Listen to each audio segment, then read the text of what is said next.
రాష్ట్ర ప్రభుత్వం ఇవాళ విచక్షణ రహితంగా ఏదైతే సిటీ బస్సు ఛార్జీలు పెంచిందో దాన్ని నిరసిస్తూ బీఆర్ఎస్ పార్టీ తరఫున ఇవాళ చలో బస్ భవన్ కార్యక్రమానికి పిలుపునిచ్చినాము. అక్కడ ఆర్టీసీ యాజమాన్యంతో మాట్లాడి మరి ఇదేనా మీ గవర్నమెంట్ యొక్క ఇన్నోవేటివ్ థింకింగ్ అని అడగబోతా ఉన్నాం. ఇవాళ రాష్ట్ర ప్రభుత్వం ఏం చెప్తోందంటే ఇదేదో చాలా గొప్ప పని మేము చేస్తున్నది అన్నట్టుగా మహిళలకు ఫ్రీ బస్ ఇస్తున్నామని చెప్తున్నారు. మహిళలకు ఫ్రీ బస్సును మేము స్వాగతిస్తున్నాం. కానీ మహిళలకు కూడా ఇవాళ బస్సులో సీట్లు దొరకని పరిస్థితి. మహిళలకు కూడా ఇవాళ ఇబ్బందులు ఎదురవుతా ఉన్నాయి. బస్సుల సంఖ్య పెంచండి, అట్లాగే ఏసీ బస్సులకు కూడా ఫ్రీ బస్సును అమలు చేయండి. మేము కాదనట్లేదు, మేము స్వాగతిస్తున్నాం. కానీ మహిళకు ఫ్రీ అని చెప్పి పురుషుడికి డబుల్ ఛార్జ్ చేసి పిల్లల బస్ పాస్ల ధరలు పెంచితే మరి కుటుంబం మీద భారం పడుతుందా పడదా ఇది ప్రభుత్వం చెప్పాలా. బీఆర్ఎస్ ప్రభుత్వం ఉన్నప్పుడు నెలకు 120 కోట్ల మరి గ్రాంట్ ఆర్టీసీకి ఇచ్చి సంవత్సరానికి 1500 కోట్ల గ్రాంట్ ఇచ్చి ఆర్టీసీని కాపాడుకునే ప్రయత్నం చేసినాం. మీరు ఇవాళ 2 పనులు చేస్తున్నారు.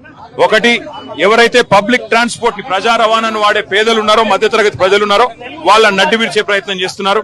అట్లాగే మరొక వైపు ఆర్టీసీని ప్రైవేటీకరించే ప్రయత్నం చేస్తా ఉన్నారు.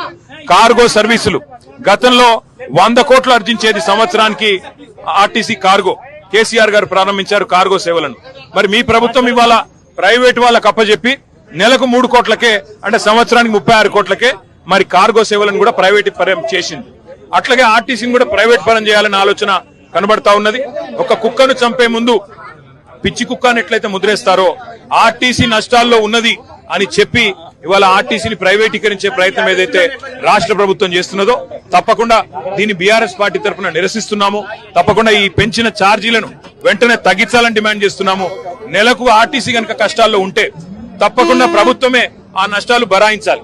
ప్రపంచవ్యాప్తంగా ప్రజా రవాణా ఎక్కడ చూసినా నష్టాల్లోనే నడుస్తుంది.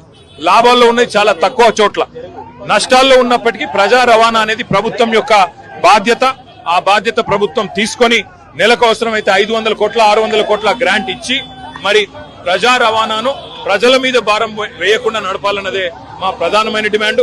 అట్లాగే ఆర్టీసీ ఉద్యోగులకు ఇచ్చిన ప్రతి మాటను ప్రభుత్వం నిలబెట్టుకోవాలి.